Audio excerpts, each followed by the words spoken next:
Step 1, wake up, brother, gonna rise with the sun. Step 2, get some good, some food in you. Step 3, think real hard about what you wanna be. Step 4, everybody just do your thing. Wake up, today's gonna be a good day. Wake up, today's gonna be a good day. Wake up, today's gonna be a good day. Wake up. আশা করি সাজেকের 9টা video ছিল, সবগুলো আপনারা দেখে ফেলছেন। যারা দেখেন নাই দ্রুত সবগুলো দেখে ফেললেন, যদিও র ভিডিও ছিল। আর আজকের ব্লগটা হতে যাচ্ছে ঢাকা থেকে রংপুরের জার্নি। বাট আমি একা না, সাথে আরো 2 জন আছে। টোটাল আমরা 3 জন যাচ্ছি, মিজু ভাই আর হচ্ছে লাম। তো চলেন আজকে অনেক গল্প করবো আপনাদের সাথে। ঢাকা থেকে এখন রওনা করব। এখন বাজে হচ্ছে 4:50। আমরা 5টার ভিতরে বাসা থেকে বের হয়ে পড়বো। সকলে মিট আপ করবো গাবতলী রাস্তায়, তারপর ওখান থেকে সাভার হয়ে রংপুরে রওনা করব। আর সব কথাই বলবো, আগে বের হই। রংপুরের প্ল্যান কেন সেটাও বলবো। তো চলেন এখন লেট না করি। আমার ব্যাকপ্যাক রেডি, আমিও রেডি, শুধুমাত্র জ্যাকেটটা পরা বাকি আছে। জ্যাকেট পরবো আর বের হয়ে যাব। তো শুরু করা যাক আমাদের ঢাকা থেকে রংপুরের জার্নি আপনাদের সাথে নিয়ে। স্টার্ট। এর মিট আপ পয়েন্ট শুরু হবে বাংলা কলেজের সামনে থেকে। 5:10 বাজে, 5টায় বের হওয়ার কথা, 5টায় বের হয়ে গেছে, এখনো কেউ আসে নাই। মেজু ভাইকেও দেখতে পাচ্ছি না, লামকেও দেখতে পাচ্ছি না। মেজু ভাইকে একটা ফোন দেই। এই যে বরাবর বাংলা কলেজের সামনে আছি। লাম আসতেছে, আর 2 মিনিট লাগবে। আচ্ছা, এই যে আপনাদের মাঝে এক হিরো কেবল পদার্পণ করলো। কই মিজু ভাই পিছনে নাকি দাঁড়ানো? বাজে হচ্ছে 5:26। 3 জন রওনা করলাম আস্তে আস্তে। আমিনবাজার ব্রিজ ছাড়াইতে পারি না, এর ভিতরে লাম পিছনে দাঁড়াই গেল, ফোন দিল, কমিউনিকেটারে রিসিভ করলাম। কি বিষয়? যে কাগজ আনতে গেছে ভুইলা। বুঝতে পারেন, এই যে এই ধরনের সমস্যাগুলোর কারণে আমি গ্রুপ ট্যুর করতে চাই না। এই কাগজ আনবে না, এই ব্যাগ আনবে না, এই মোবাইল আনবে না, অমুকে মানি ব্যাগ আনবে না। এই এক লোক একটা ঝামেলা, আসলে বড় রকমের ঝামেলা। তাই হোক, এখন আমরা কি করার, আমি আর মেজু ভাই একটু সামনে গিয়ে তারপরে দাঁড়াবো। আর হচ্ছে ও আসবে, কারণ আমরা একটু ফাঁকা জায়গায় গিয়ে দাঁড়াবো। আর ও কাগজ আনতে গেছে, আবার কাগজ নিয়ে তারপরে আসবে। আসুক। আমরা এখন অপেক্ষা করতেছি। এই জায়গাটার নাম কি জানেন? স্মৃতিসৌধ না, স্মৃতিসৌধের এই ঠিক এই রাস্তাটার নাম কি বলে? চন্দ্রা। আমরা এখন চন্দ্রা রোডে, আমি মিজু ভাই ট্রেনে চলে আসছি। লামের জন্য অপেক্ষা করতেছি। লাম গেছে এবার পেপার নিয়ে আসতে, তো পেপার নিয়ে তারপরে আসবে। আর আমরা ওই জন্য ওই জ্যামের ভিতর আর দাঁড়াই না, একটু ফাঁকা জায়গায় এসে এই রোডে উঠে দাঁড়াইছি। এখন দেখি ও কতক্ষণে আসে, এখানে অপেক্ষা করতেছি। আর আকাশটা আজকে প্রচণ্ড মেঘলা, মানে এখন কিন্তু রোদ উঠে যাওয়ার কথা, কিন্তু এত মেঘলা দেখেন। এখন পর্যন্ত রাস্তার যে লাইটগুলো, সেই লাইটগুলো এখন পর্যন্ত বন্ধ হয় নাই। অথচ টাইম কিন্তু অনেক হয়ে গেছে, এখন অলমোস্ট 6:30 বাজে, কিন্তু এখন পর্যন্ত লাইটগুলোও নিভে নাই। তো বৃষ্টিও হইতে পারে, জানি না কপালে কি আছে। বাট ওর জন্য অপেক্ষা করি, আসুক, তারপরে আবার রওনা করব। আর মেজু ভাইয়ের এই ব্যাগটা আমার পিছনে বেঁধে দিছে, যেহেতু পিলিয়ন 2 জন তারা। আর R15 MA বা ভার্সন 4 ভার্সন 3-তে সবগুলোতে পিলিয়ন নিয়ে চালাইতে কষ্ট, যার কারণে আমার টাইমে বেশি দিছে। আর আমি যেহেতু পিলিয়ন নিয়ে চালাইতে অভ্যস্ত না, যার কারণে ব্যাগগুলো আমি নিলাম। আর ভাঙা রাস্তায় হয়তো বা গাড়ি চেঞ্জ করবো অথবা পিলিয়ন চেঞ্জ করা যাবে, তখন ব্যাপার না। মানে বগুড়া বলি কি, আমরা সিরাজগঞ্জ পার হওয়ার পরে তারপরে ভাঙা পাবো, ততক্ষণ পর্যন্ত কোনোটাই কোনো সমস্যা হবে না। এইভাবে আগাইতে থাকি। আমরা চলে আসছি চন্দ্রায়। আমরা চলে আসি না, লাম আমাদের আগে চলে আসছে চন্দ্রায়। আমরা ওর জন্য এখানে 33 মিনিট ধরে দাঁড়াই আছি, যে ও আইসা ফোন দিবে বা আমাদের খুঁজবে। ও টান দিয়ে চন্দ্রা চলে আসছে, পরে ফোন দিয়ে বলে আমি তো চন্দ্রা, ঢাকা টাঙ্গাইল হাইওয়েতে উঠবো। তখন মেজাজটা কেমন লাগে সেটা শুধু বলেন। আপনার কমিউনিকেশন নলেজ এত কম কেন সেইটা আমারে বলেন। আপনারে বললাম যে আমরা ডান পাশে দাঁড়াই আছি, আপনি আসেন। আপনি বলেন 5 মিনিট লাগবে, আমরা 33 মিনিট ধরে এখানে দাঁড়াই আছি। আপনি টান দিয়ে চলে আসেন, আমরা গরমে এখানে সেদ্ধ হয়ে গেছি। এটা কোনো কথা? পড়িনি আমরা বাইকে 2 জনের একজনেও। আপনি 33 মিনিট গরমে সেদ্ধ হয়ে গেছি পুরা। আহেন, টান দিয়ে আহেন, আমরা টানতাছি। লাম ফোন দিছিল যে আমরা ক্রস করে গেছেন, তো তারে ক্রস করবো না, করবো কি? তার উচিত ছিল এখানে ঢুইকে তারপরে ফোন দেওয়া।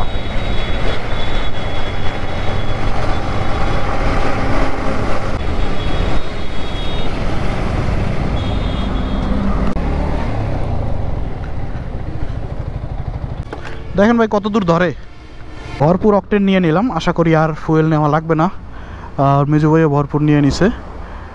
আর মেজু ভাইয়ের এখন পিলিয়নের কমফোর্ট হয়েছে, কারণ ব্যাগটা হচ্ছে এখন আমার এখানে বাঁধা, কোনো টেনশন নাই।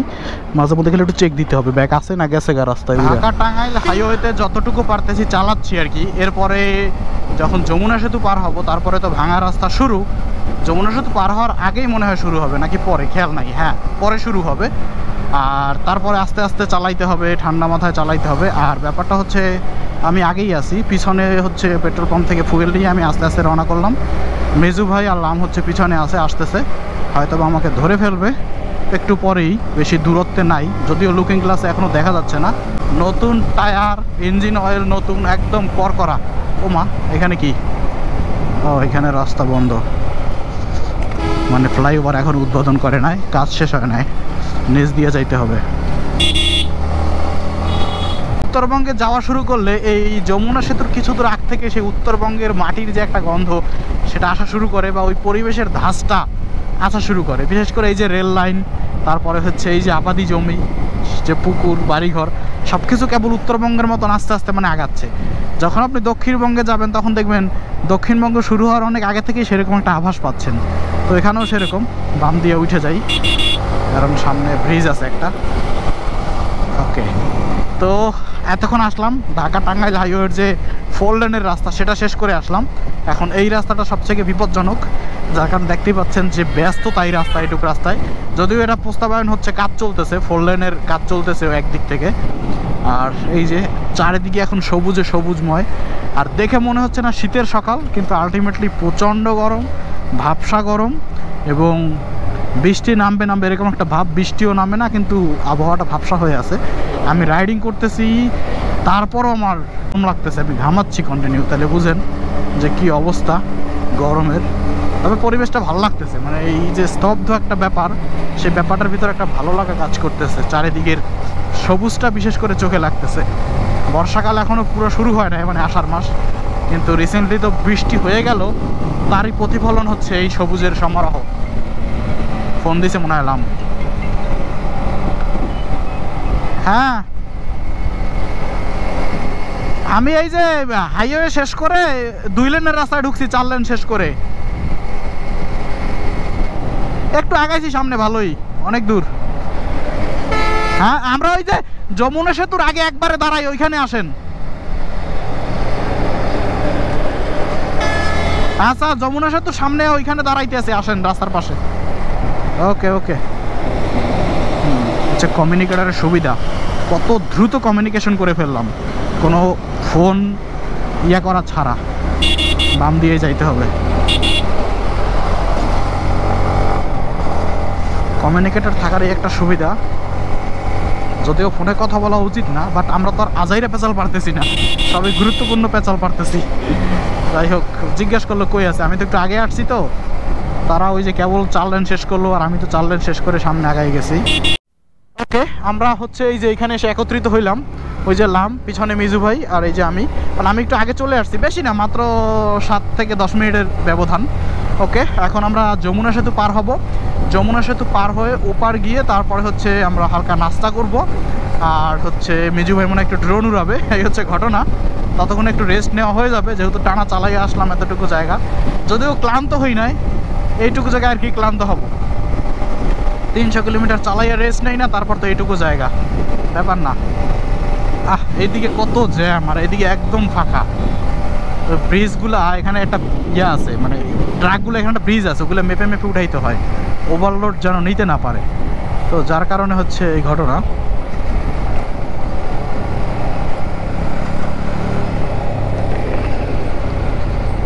টোল যে কোনো একজনে দিলেই হবে। এই সেই যমুনা সেতু, অসাধারণ লাগতেছে যমুনা সেতু। দেখেন চারদিকের পরিবেশটা দেখেন, শুধুমাত্র একটা ধোয়াটে ধোয়াটে আবহাওয়া, আর এখন নদীতে একটু পানি বেশি আছে। এখানে থামা যায় না, নাইলে থেমে ছবি তুলতাম, কারণ এখানে থামাটা খুব রিস্ক। 2টা গাড়ি যায়, এরপরে কোনো স্পেসই থাকে না। ট্রাকের যে চাপ, দুর্ঘটনা ঘটে যাবে এখানে থামলে পরে।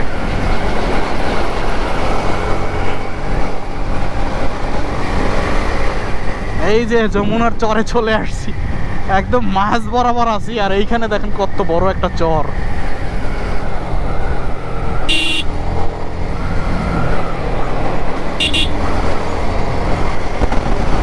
যমুনা সেতু পার হইলাম, ভাবলাম আমরা এখানে থামবো, চা নাস্তা করবো আর ড্রোন উড়াবে মেজু ভাই। কিন্তু আকাশের অবস্থা এত খারাপ, মানে বৃষ্টি মেঘ আমাদের একদম মাথার উপরে সাথে সাথে দৌড়াচ্ছে আর দূরে বৃষ্টি হচ্ছে। তো এখন যদি ড্রোন উড়ায় তাহলে সেটা রিস্ক হয়ে যায়, ড্রোন বৃষ্টি শুরু হয়ে গেলে বিপদ, আর আমাদের এখানে দাঁড়াইলেও বিপদ কারণ বৃষ্টি শুরু হয়ে যাবে। তো এই শুকনো থাকা অবস্থায় আমরা আরেকটু সামনে আগিয়ে তারপরে হচ্ছে নাস্তা টাস্তা করবো, এই হচ্ছে আমাদের প্ল্যান। যেহেতু সময় এখনও খুব বেশি না, 8টা বাজছে কেবলমাত্র, তো এর জন্য সামনে আগাইয়ে তারপরে দেখা যাক কি করা যায়, আগাই। এই হচ্ছে আমাদের বাইক বস্তাবিরা, আমরা এখানে একটা নাস্তা করবো, ছোটো একটা নাস্তার দোকান পাইছি। আর ব্যাপারটা হচ্ছে এখন বাজে কয়টা, 8:31 বাজে, কিন্তু এখনও এইদিকে কোথাও রোদ উঠে নাই আর এত গরম। যাই হোক, এই দেখতেই পাচ্ছেন সব মহামারী একটা রাইডার। দেখি ঠান্ডা পানি পাইছেন? আর এই যে আমাদের পরোটা এখান থেকে খাবো, গরম গরম পরোটা। খুলেন খুলেন, দেন পানি খাই। পানি খান, জীবন বাঁচান। কেমন লাগছে যমুনা সেতুর রাইড? অসাধারণ। নাস্তা পানি শেষ, আমরা এখন রওনা করব এই বগুড়ার উদ্দেশ্যে। বগুড়া পার হয়ে রংপুর। হয়তো বা রাস্তা আমরা খুব বেশি একটা থামাথামি করব না, এদিকে রাস্তা প্রচুর ভাঙা, আমাদের অনেক পেইন খাইতে হবে। আর পাশাপাশি একটু চা নাস্তা খাওয়ার জন্য থামা ছাড়া, চা খাওয়া নাস্তা তো করলামই, একটু চাটা খাওয়ার জন্য থামতে পারি, এছাড়া তেমন একটা থামা হবে না। আস্তে আস্তে করে আগাইতে থাকবো। বগুড়ার আগের মানে বগুড়া শহরে ঢুকতে হয় সোজা, আর এদিক গেলে রংপুরের দিকে। তো ঠিক তার আগে কয়েক কিলোমিটার রাস্তা এত ভাঙা আর এত অফরোডিং, আপনারা এই যে আমার জ্যাকেট দেখলেই বুঝতে পারবেন। এত ধুলা খাইলাম, কিন্তু গাড়ি চালাই আসছি ধুমছে, চালাই আইসা, নাহলে ওখানে যদি আমি আস্তে আস্তে আস্তে আস্তে টুকুর টুকুর করতাম তাইলে আমার ধুলা খাইতে খাইতে মরে যাইতাম। তো অফরোডিং করে আসছি পুরা। এখন হচ্ছে রংপুর রোডে ঢুকলাম, আর ওনারা দুইজন মনে হয় পিছনে পড়ছে, এরা দুইজন পড়ছে পিছনে। আর এদের তো দুইটাই স্পোর্টস বাইক, আমার তো প্যারা নাই, আমার নাকেটা স্পোর্টস গ্রাউন্ড ক্লিয়ারেন্স আছে, আমি তো রিল্যাক্সে চালাইতে পারতেছি, ওরা তো পারতেছে না। তার উপর একজনের পিলিয়ন, কি যে অবস্থা হইতেছে কে জানে। এই যে রংপুর সোজা, বগুড়া হচ্ছে ডানে, নাটোর হচ্ছে বামে। ওকে, সোজা কোনটা, ডানে কোনটা, বামে কোনটা, রাস্তা তো দেখতেছি একটাই। আসছিলাম আগের বার, মনে নাই, ভুলে গেলাম।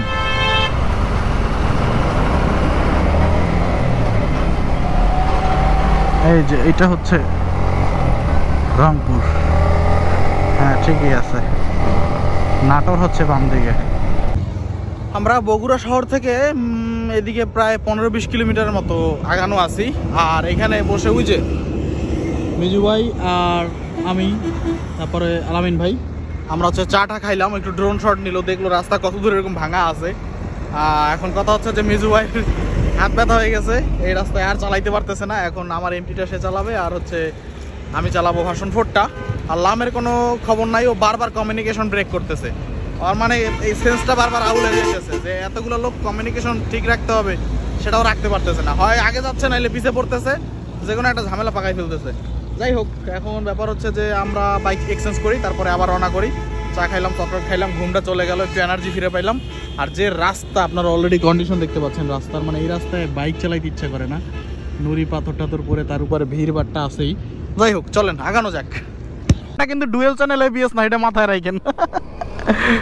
যাই হোক, আমরা হচ্ছে বাইক এখন এক্সচেঞ্জ করে মিজুবেরটা নিলাম। আর মিজুবেরটায় তো আমার ব্যাগ ঠ্যাগ বাঁধা আছে, মানে আমারটায় মিজুবের ব্যাগ ঠ্যাগ ওই যে বাঁধা আছে, আমার ব্যাগ বাঁধা আছে। আর আলামিন ভাই এখন আমার পিছনে উঠবে। আল্লাহ ওই যে মাত্র আসলো, আমাদের চা খাওয়া শেষে এখনও আসছে। আর নাকি রাস্তায় ঘুমে ধরছিল, এর জন্য গাড়ি দাঁড় করাইয়া চা খাইছে। যাই হোক, এখন সবাই ফ্রেশ। আর 90 কিলোমিটার রাস্তা আছে, আমরা ধীরে ঠান্ডায় আগাবো। ওকে, একটু ভাঙা রাস্তা পাওয়ার পরে এখন আবার একটু ভালো রাস্তা পাইলাম। তো ওইরকম ভাঙা রাস্তা যদি কন্টিনিউ থাকতো আমার পকেটে চালানো সম্ভবই ছিল না। আমার অলরেডি এখন পেট ব্যথা করতেছে, মনে হচ্ছে কিডনির সাথে মেরুদণ্ড লেগে যাবে, এরকম একটা অবস্থা। তার উপরে পিলিয়ন, এত আনকমফোর্টেবল লাগতেছে বলার মতো না। উফ, এখনই পিঠ ব্যথা করতেছে, হাত ব্যথা করতেছে। এখনও 90 কিলোমিটার যে কেমনে চালাবো এটা আমি ওইটা চিন্তা করতেছি। মেজো ভাই তো আমারটা নিয়ে আরামসে এখন দৌড়াইতেছে। বাপরে বাপ, এই যে একটু ভাঙা হলে একদম স্লো করে ফেলতে হচ্ছে। আমরা এমটি হলে তো আমি ধরে দিতাম ডাইরেক্ট। একদম সামনে যাচ্ছে মেজু ভাই, তারপরে লাম, আর তারপরে আমি এখন পিছনে পিছনেই যাই। আমার এমটিকে পিছন থেকে দেখতে খুব একটা ভালো লাগে না, কিন্তু সামনে থেকে দেখতে জোস লাগে। এই যে এখন দেখতেছি পিছন থেকে খুব একটা সুবিধাজনক মনে হচ্ছে না বা সুন্দর লাগতেছে না।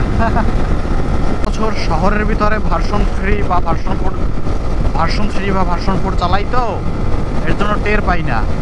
আমি এখন বুঝতেছি জীবনে সব থেকে বড় একটা ভুল করতাম যদি ভার্সন 3 বা ভার্সন 4 নিতাম, কারণ ওই বাইক নিয়ে আমি এই ট্যুর করতে পারতাম না রে ভাই, মরে যাইতাম।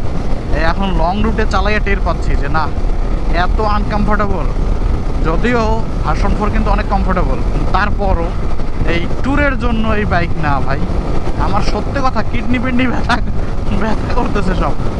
বাপরে বাপ, মেরুদণ্ড তো অনেক আগেই লেগে গেছে, আর পারতেছি না। তো মেজু ভাই তো সেই ঢাকা থেকে চালাই আসছেন, তারও তো আবার বলা যায় না এইটু সময় চালাই আর, তার কারণে প্রেশার একটু নিতে হবে শরীরের উপর, কিছু করার নাই। বাট এই বাইক নিয়ে লং ট্যুর করা আমার পক্ষে পসিবল না ভাই। এটা পুরো একটা শাস্তি পাওয়া, নিজেকে নিজে শাস্তি দেওয়া, শরীরের উপরে পুরো একটা শাস্তি আরোপ করা এই বাইক নিয়ে ট্যুর করার মানে।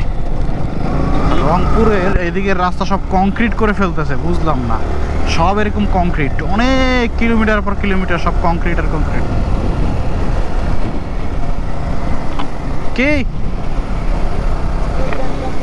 হ্যাঁ, চকলেট নাই, শেষ হয়ে গেছে। পোলাপান লইয়ে ট্যুরে এলে একটা সমস্যা, ঘুমাইছে, খালি ঘুমায় ঘন ঘন। চোখে মুখে যে কি পরিমাণ ঘুম সেটা চোখের নেশা দেখলে বুঝতে পারবেন, কঠিন ঘুম। এখন আমি যেটা করি সবসময়, আমি ঘুম দিয়ে তারপরে রাইড দিই। হ্যাঁ, রংপুর আর 30 কিলোমিটার। আর আমি ভয় পাইতেছিলাম যেটা, যে টিম নিয়ে আসলে যেটা হয়, মানে 2-3 জন থাকলে হয় টাইম অনেক ওয়েস্ট হয়। তো সেই তুলনায় 12টা বাজে আর অলরেডি আমরা রংপুর পৌঁছে গেছি সকাল 5টায় রওনা করে, নাকি বলা যায় 6টায়, কারণ আলটিমেটলি আমরা স্টার্ট হয় নাই 6টায় হয়েছে, 6টা 15-র দিকে স্টার্ট হয়েছে আমাদের বাইক। আর তো এখন বাজে 12টা। আমরা যে খুব যে রাত চালাইছি বা পাগলের মতো চালাইছি এরকম না, বাট আমরা যেটা করছি টাইমটা ওয়েস্ট করি নাই। নাস্তা করছি, নাস্তা করে অল্প একটু রেস্ট নিছি, চা খাইছি, চা খাই অল্প একটু রেস্ট নিছি, মানে কেউ কোথাও টাইম নষ্ট করি নাই, যার কারণে আর কেউ কোনো ঢিলামি করে না, এই যে আর ব্যাগ বান্ধো আর কাপড় বান্ধো এরকম কোনো ব্যাপার ছিল না। যার কারণে তারপরে শুনি সারা রাত একজনে ঘুমায় না। আমি তো ঘুমাই না, আর আমার না ঘুমাইয়া ট্যুর করার অভ্যাস সেই আরো 3 বছর আগে থেকে। এখন এরা হচ্ছে ট্যুর করে কিন্তু ঘুমাইয়া দুপুরের দিকে। ভাই কি কন্ডিশন কি বলে? আমি হচ্ছে ঘুম আগে, হচ্ছে আমার ঘুমের প্রায়োরিটি আগে, মানে শান্ত হইতে হবে। তারপরে হচ্ছে উনি সবার আগে বলছে কেউ ঘুমায়েন না, আমরা সকাল না, সে ওটা বলে না, সে বলছে ঘুমাইলে পরে ভোরে উঠতে পারবো না। আপনার কি অবস্থা, কি বলেন? আমার অবস্থা, আমারও ঘুম ধরতেছে। আপনারা দুইজন ঘুমাবেন না শুনে আমিও ঘুমাই নাই, আমারও ঘুম ধরতেছে। ঘটনা হলো এখানে একটা অভ্যস্ততার একটা ব্যাপার আছে, শুধু বললেই হবে না। ওরা ট্যুর করে কিন্তু এরা করে কি, যেটা 12টা একটা সময় ঘুম থেকে উঠে দুপুরের দিকে রওনা করে। আর আমার ট্যুরগুলো যেটা হয়, আমি সারা রাত না ঘুমিয়ে ভোরে উঠি, ভোরে উঠে রওনা করি, পরে যে গন্তব্যে যায় এটা হচ্ছে ট্যুরটাই ভালো। না, এটা ঠিক আছে ঘুম, না এটা ঠিক আছে ঘুম। 12টা একটা এখন ব্যাপার আছে, আমার তো এটা তো অভ্যস্ত হয়েছে চাকরির কারণে, এখন আমি তো সেই অভ্যস্ততায় অভ্যস্ত রয়ে গেছি, এটা ঠিক আছে, এটা একটা ভালো ব্যাপার। আবার কাহিনী আছে, অভ্যাস হয়ে গেলে, যেমন আমার এখন আর ঘুম আসতেছে না, এখন আমার 5টা পর্যন্ত আমি রাইড করবো টানা, এই 2 দিন ঘুমে কাতর। যাই হোক, 30 কিলোমিটার পরে আমরা রংপুর পৌঁছায় যাব, তারপরে হচ্ছে রেস্ট নিলে সব ঠিক হয়ে যাবে। তারপরে কালকে দিন আমরা 45 মিনিট লাগবে, রাস্তা তো মানে এরকম রাস্তা হইলে স্টেবল হবে। হ্যাঁ, আমরা এখন রংপুরের ভিতরে ঢুকে গেছি, শহরের ভিতরে। আর গুগল ম্যাপে হচ্ছে আমাদের হোটেল হচ্ছে কি জানো নাম, হোটেল হচ্ছে নর্থ ভিউ। আর সব থেকে বড় ব্যাপার যেটা আপনাদের বলাই হয় না, সেটা হচ্ছে আমরা কিন্তু রংপুরে আসছি একজনের আমন্ত্রণে। তো এখনই তাকে পরিচয় দিব না, দেখাবো না, পরে তাকে দেখা হইলে তাকে ভিডিওতে দেখাই দিব। তো চলেন আগে আমরা আমাদের হোটেল রুম খুঁজে বের করি, তারপরে হচ্ছে কথা। রংপুরে আসলে হঠাৎ করে আসার কারণ ছিল একটা ইনভাইটেশন, তো যার ইনভাইটের কারণে আমরা এখানে আসছি তার সাথে একটু পরিচয় করিয়ে দেবো আমরা, তারপরে হোটেল রুমে গিয়ে ভিডিওটা শেষ করব। আর অলরেডি উঠে গেছি হোটেল রুমে, বাট ক্যাজুয়াল ড্রেসে এখন আসছি। তো আসেন, রংপুরে আসলে মূলত যার উদ্দেশ্যে আসছি সে হচ্ছে আমাদের ডক্টর নেওয়াজ ভাই। তো উনি যদিও সিনিয়র, তো তারপরও ভাই বলছি, তার অন্যতম কারণ হচ্ছে পরবর্তীতে আপনারা একটা ইন্টারভিউ পাবেন, টোটাল মেজু ভাইয়ের চ্যানেলে পাবেন। এটা আমি এই ভিডিওটা দিতেছি না, মেজু ভাইয়ের চ্যানেলে টোটাল ডিটেল থাকবে যে আসলে বিষয় আসলে কি, ওখানে আপনারা দেখে নেবেন ভিডিওটা। আর আমি শুধু বলবো যে উনি একজন প্যাশনেট বাইকার, অর্থাৎ ওনার প্যাশনেট, এতটাই প্যাশনেট যে এখন ওনার 61 ইয়ার এইজ, তারপর ওনার দেখেন এখানে ওনার এক্সমোশন তারপর হচ্ছে জিএসএক্স আর ওইদিকে আরটিআর, ফেজার এবং আরও 2টা বাইক আছে। তো এতগুলো বাইক আছে, অনেকে ভাবেন না যে টাকা আছে কিনছে, ব্যাপারটা কিন্তু সেরকম না। প্যাশনেট, ওনার ইচ্ছা আছে এবং উনি এই বয়সেও বাইক পছন্দ করে এবং আমাদের ব্লগগুলো দেখে দেখে আমাদের ইনভাইট করছে যে তার বাইকগুলো আমরা এখন আজকে চালিয়ে দেখবো। এই অবস্থা, জুতা দেখো না আমরা তো আমরা আসলে হোটেল রুম থেকে এসে বললাম তোমার সাথে দেখা করতে আসছি, এই হচ্ছে ব্যাপার। যাই হোক, বিস্তারিত ইন্টারভিউ আপনারা পেয়ে যাবেন। আর রংপুরে আসলাম ঢাকা থেকে, এই ব্লগটার মূল টুইস্টটা ছিল এইখানে যে আমরা কেন আসলাম এবং কার ইনভাইটেশনে আসলাম। তো অবশ্যই আশা করি এনজয় করতে পারবেন ব্লগটা। একটুকে দেখলেনই তো যে কার আমন্ত্রণে আমরা আসছি। তো উনি একজন সিনিয়র পাবলিক, আর এই ধরনের বয়স্ক লোকরা আমাদের ভিডিও খুব কমই দেখে, বাট উনি খুব বাইকের প্রতি প্যাশনেট। ওনার গল্পটা পরবর্তী ব্লগে শোনাবো। আর এখন ফ্রেশ হবো, প্রচণ্ড ক্লান্ত অবস্থা। আর এই হচ্ছে আমাদের বাকি পাপিরা, এই হচ্ছে পাপিরা সব ক্লান্ত, এখন সব ঘুমানোর জন্য প্রিপারেশন নিতেছে। আচ্ছা, টাইম যেহেতু বেশি নেই, গোসল দিয়ে ঘুম দিয়ে দেন, ঠিক আছে? আর খাবারটা হচ্ছে রুমে আসুক নাকি, এটা বেস্ট হয় না? ওকে, তাহলে সবাই গোসল দিয়ে ফেলে তাড়াতাড়ি। আর এই হোটেল নর্থ ভিউ রংপুর থেকে আজকের ব্লগটা আপাতত এখানেই শেষ করতেছি। এখন হচ্ছে ফ্রেশ হওয়ার টাইম, গোসল করার টাইম। পরবর্তীতে যে প্ল্যান আছে সেটা আপনাদের মাঝে শেয়ার করবো।